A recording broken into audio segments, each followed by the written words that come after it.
Hello friends, I do hope you all are doing great.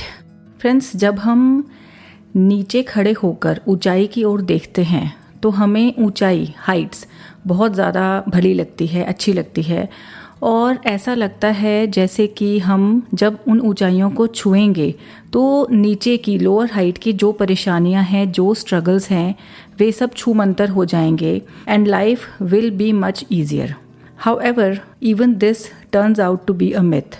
और जैसे जैसे हम ग्रो करते हैं लाइफ में, जैसे जैसे हम सीढ़ियाँ चढ़ते हैं, हम नोटिस करते हैं कि हाइट्स अपने साथ अलग तरह की और ज़्यादा मुश्किल चैलेंजेस लेकर आती हैं।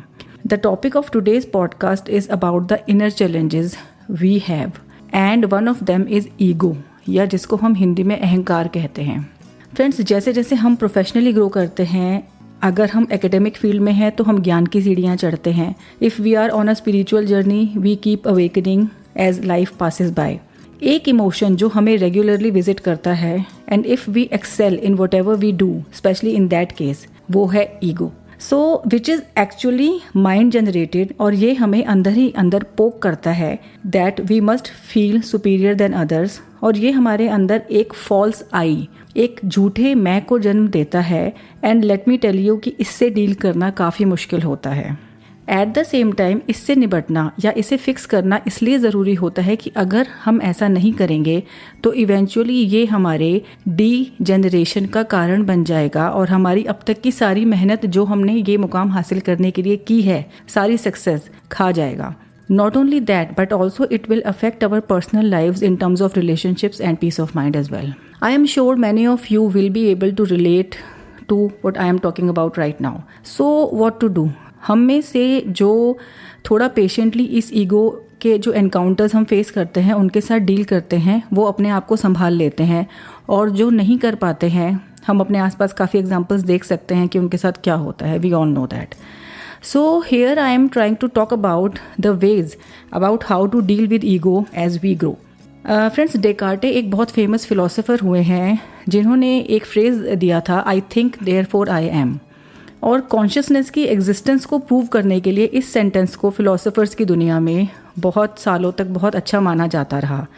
But according to Indian philosophies only I am phrase is valid. यहाँ पर थिंकिंग का कोई काम नहीं है।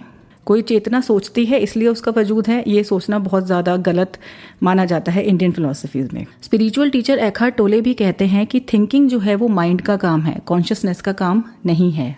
एंड थिंकिंग जो है वो अच्छी भी होती है और बुरी भी, लेकिन इसका कॉन्शियसनेस की एग्जिस्टेंस से कोई लेना देना नहीं है। Only the phrase I am, मैं हूँ, is correct. That washes away all the ego at once. Hence, irrespective of I think और not, I am, I exist. अस्तित्व की सत्ता हर परिस्थिति में है ही। इस तरह की लर्निंग को अगर हम अपने स्पिरिचुअल उस पर भी अप्लाई करके देख सकते हैं, अपने प्रोफेशनल उस पर भी अप्लाई करके देख सकते हैं, देन इस तरह की जो थिंकिंग है वो हमें स्पिरिचुअली इवॉल्व करती है और एक अपग्रेडेशन की तरफ हमें लेकर जाती है।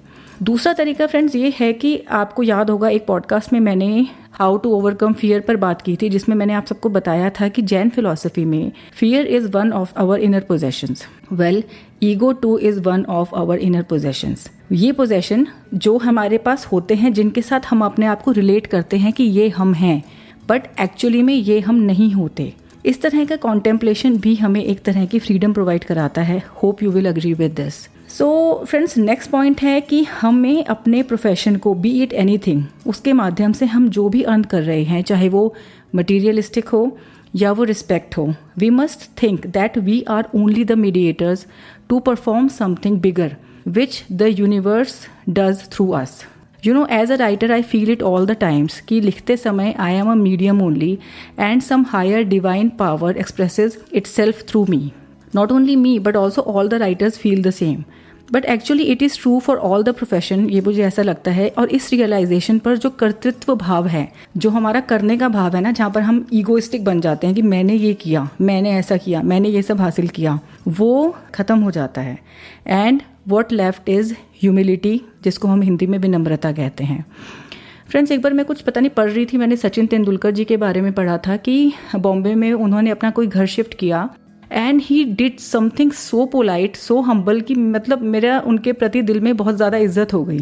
जब उनके घर के लिए कंस्ट्रक्शन का काम चल रहा था और वो शिफ्ट भी नहीं हुए थे, उन्होंने अपने आसपास के पड़ोसियों को सबको लेटर भेजा और उनको ये माफ़ी मांगी उनसे कि मैं घर पे इस घर में शिफ्ट होने वाला हूँ और यहाँ पर कुछ काम चल रहा है और यहाँ पर जो शोर शराबा होगा उसकी वजह से जो थोड़ी आपको डिस्टर्बेंस होंगी, आई अपोलोजाइज़ फॉर दैट।